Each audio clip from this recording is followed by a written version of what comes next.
Alright, y'all. I'm gonna need y'all to sit with me. Today is a terrible day. Very cloudy, rainy. So I'm trying to get the clouds out. You know what I'm saying? Let's go. Alright. This is the shit, man. When you come around, you'll bring brighter days. See the charisma, man? That soul. You know what I'm saying? Moving you. So I will rock this microphone. Facts. Ways. I'll hold the mic. Just hold the girls tight. Right after her, probably Acro Pearl White. Okay. Why am I playing this? First of all, I hold the mic like niggas hold their girls tight is a bar. Off rip. Okay, we're not fucking around. We're not wasting time. Bars. Let's go. Okay. I grew up on the great shit. Okay, this is my era. I grew up on great hip hop, so that's why when you see me criticize stuff, I know what I'm talking about. Okay, and the truth of the matter is that you gotta get to the bars, get to the damn point fast. Okay, so that's number one. Number two, but I ain't after her. Probably an Acro Pearl White.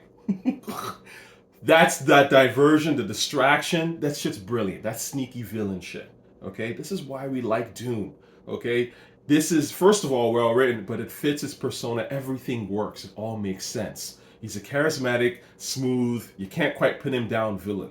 That's MF Doom. Okay? Anyway. But I want to play that because, again, this is, when we talk about boom bap, it's my favorite subgenre of rap, period. But this is what I mean. This is the bar. Okay? If you're not hitting this bar, you got to be close enough to it where I'm not distracted by how bad your shit might sound. And the truth of the matter is that boom bap has been garbage for a very long time, unfortunately. And I know there's a lot of these guys who, claim to be real hip hop and the underground stuff. I've heard a lot of weak shit over the last 20 years, I would say even, 10 to 20, particularly 10 to 15. And so it's nice when I can hear something that actually, I'm like, this is actually not bad. So enter Ninth Wonder. Now, in a way, I'm going to end up talking a little bit about Pete Rock because Pete Rock and Ninth Wonder have this like similar style, this synergy thing going on in the sense that Ninth Wonder is very much a son of Pete Rock. Obviously, for anybody who knows Pete Rock's music, Pete Rock is really the father of his style. Very that chill, rugged sort of vibe. Ninth Wonder is even more muted, I would say. And that's good to a certain extent, but also a little bit limited. But I'll get into all that. Anyway, here I was. I'm listening to, I think I was just online, and I happened to stumble across this album called Don and I 2 by the Musalini and Ninth Wonder. Now, Musalini I've heard of. I've heard one or two of his voices, like his songs, and I didn't really like his voice, so I didn't really pay attention to it. And typically I would have really not listened. But for some reason I clicked it. Actually, you know why I clicked it? It was because it was Carmel City too.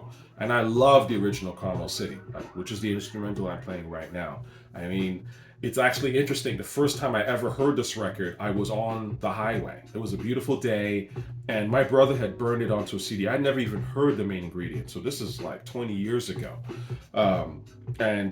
So we're on the highway.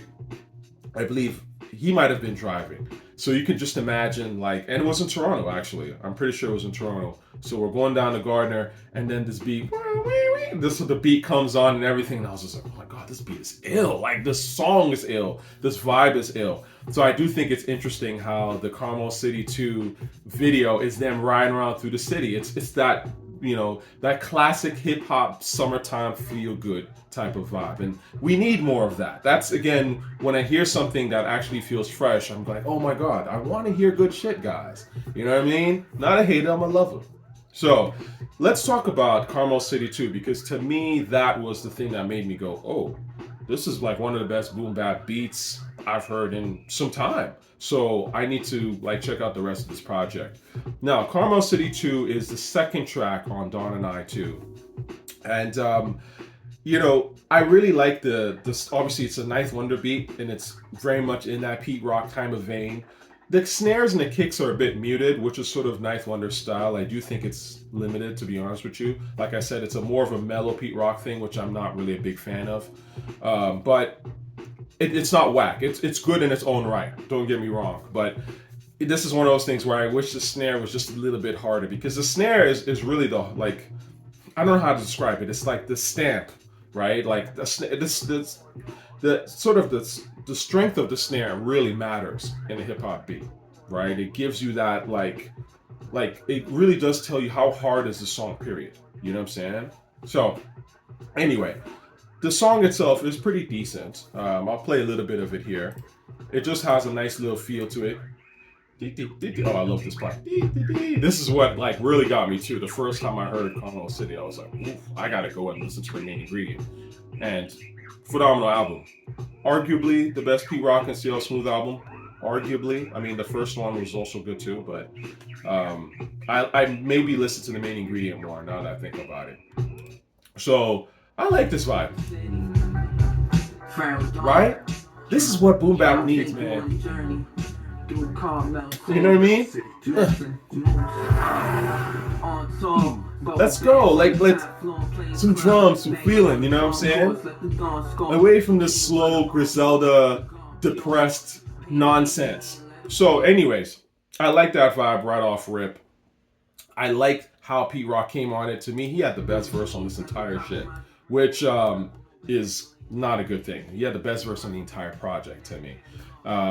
Musalini as a rapper, to me, not a fan of his voice. I do think that on this particular song, he's better than he is on the rest of the project, because there's something about his voice. It's like a mix between Mike Geronimo and Fabulous to a certain extent. It's like got that sort of picture vibe to it, but it doesn't really captivate as well than me. But again, I think if he's more in sort of this kind of pocket and improves this is where he starts to sound better. Because on other tracks, to me, he just doesn't like.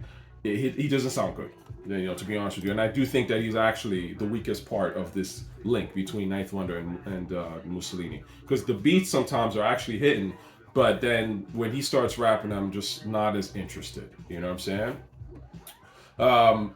So I like Carmel City too. This is what made me check out the album, and I'm glad that they made a video of this, because again, this is easily the best song, or one of the best songs, and that's, you got to pick the best songs. It's not about what's mainstream, to a certain extent, you just got to pick the ones that are the best that represent the project, right? Because then again, once you put a visual to it, it helps sell the song better, and I can picture what you're talking about. You know what I mean?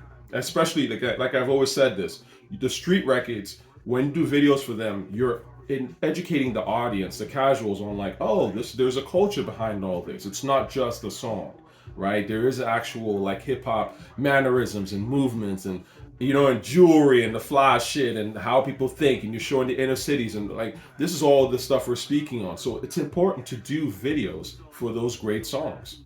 Anyway, so I like this song quite a bit. The other song that I really liked as well was this song called Go Get 'Em. I think this beat is gorgeous. I didn't quite like Musalini's verse on it, unfortunately. I think it's just a romantic beat, and I do think that he kind of, I think he just kind of, the vibe wasn't there for me. You know, his voice is a little flat. I know she in love. I ain't gonna save her. I mean, I'm pretty sure I left a comment here on this, on the actual video, where I just felt like that. Again, it's kind of a misogynistic bar, and it just interrupts the vibe, because you've got this lady, Heather Victoria, I believe is her name, two first names ass lady, but but she kills it. I mean, her voice is heavenly, the beat fits, it's a great vibe. And so when you throw in that line, it's just like, like, damn, you've taken me right back to 94 with this like depressing, some of these bars that just came through, like these hateful women bars, like, you know what I'm saying? Like, look, it's 2024, man. Like, you've got a smooth ass romantic beat. You can spit hard without alienating females, the ladies. You know what I'm saying? Like, you'll get way more women doing this. And like, I don't understand why dudes do this. Like, think about, like, you can still be your man, hard, all that, dude, but at the same time, you can still love women. The two are not separate. You know what I'm saying? And I do think that sometimes dudes just fall into this trap where they're trying to be, Leo, I'm the Mac, I'm so hard, and all this shit. And it's just like, man, like, don't you like women? Like, you know what I'm saying? I like women. You know what I mean? I'm not just trying to impress dudes all day. Like, you know what I'm saying? Pause. So I don't know. I didn't quite, that bar stuck out to me right off the bat where I was like, killed the vibe. Because had it been something like, let's say, perfect example of this. Love and Appreciate by Murs, also done by Ninth Wonder. This song is phenomenal. And Murs is just spitting some real shit about a relationship. I can play this around my girl, you know what I'm saying? And we can both love and appreciate what the song is saying, you know what I'm saying? And it's still a hard record, it's still hip hop, you know what I'm saying? Like, this is the way to do it. Like, especially when you get a beat that's like this, romantic and smooth. Women appealing. Ooh. Another side. This song is fire. Anyway, so that was Go Get 'Em. Like I said, I do think it was kind of a missed opportunity.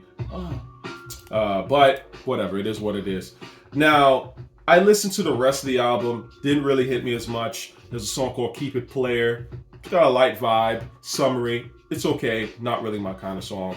And then the last song I'm going to talk about is Get Around, featuring Rob O. When I saw Rob O, I was like, oh my God, Rob O. I have not heard Rob O in years.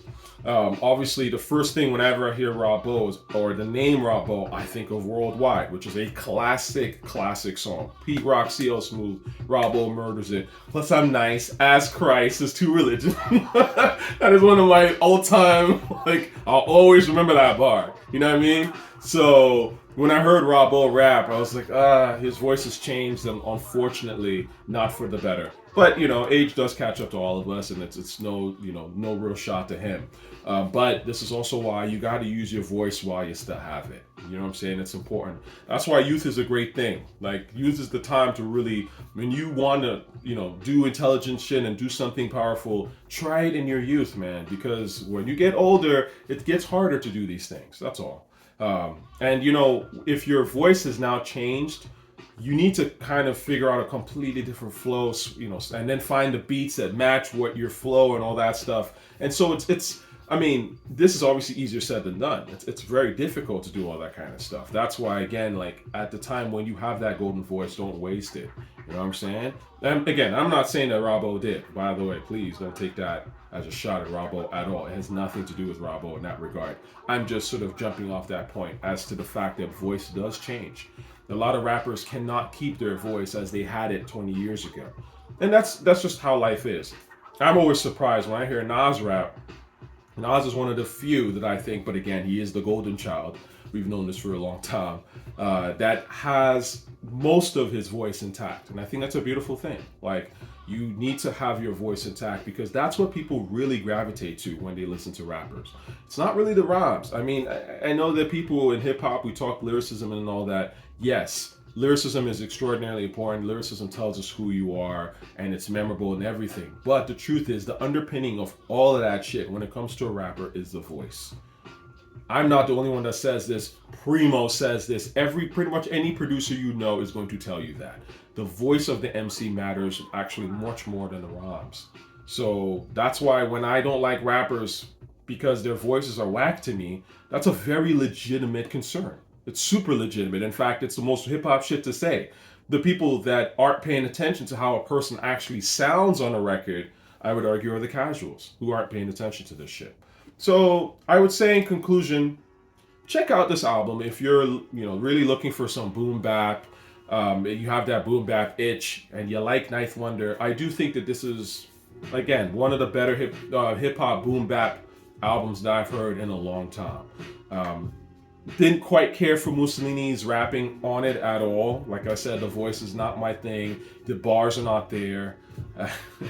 He's not saying anything that I haven't heard before or saying in a way that's clever. I just think they just kind of run on general luxury, stale pimp talk. It's boring. I've heard this a million times. And again, not done in a way that's really all that clever. So, but at least it's not that Griselda nonsense, which I've told you I don't like. That sort of knockoff Sean Price Doom thing that Rock Marciano was doing, then it bled into Griselda. Like, I'm not into all that shit.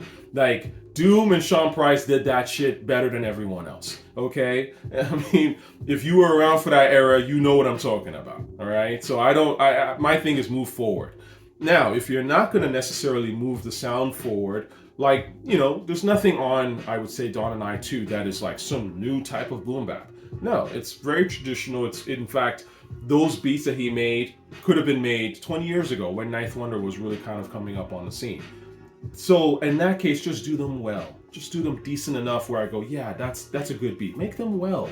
This has always been the problem to me with the boom bap and the underground scene, particularly in the last 20 years. They like to make excuses for stuff, and I'm thinking, why not just do a good job making actual good music? Because it's enough, you can continue complaining about the mainstream, but the truth of the matter is that you're not even executing at the level that is required to make decent boom bap, and that's just the truth of the matter. You don't have to reinvent the wheel. It's probably better if you do, because ultimately, why trap has taken over is that trap is some new shit, right? The stuff that ASAP Rocky and them were doing, that's new. Nobody has done that Memphis style hip hop. That was it was like some relic of the 90s that ASAP Rocky and Miams and them brought out, and everybody started a feeding frenzy. Obviously, Lil B, Space Ghost, Perp, all of that stuff, right? And it was very much a different type of vibe and bounce. Now, I understand, like all things, Timbaland and Missy were kind of playing in trap anyways. They were, in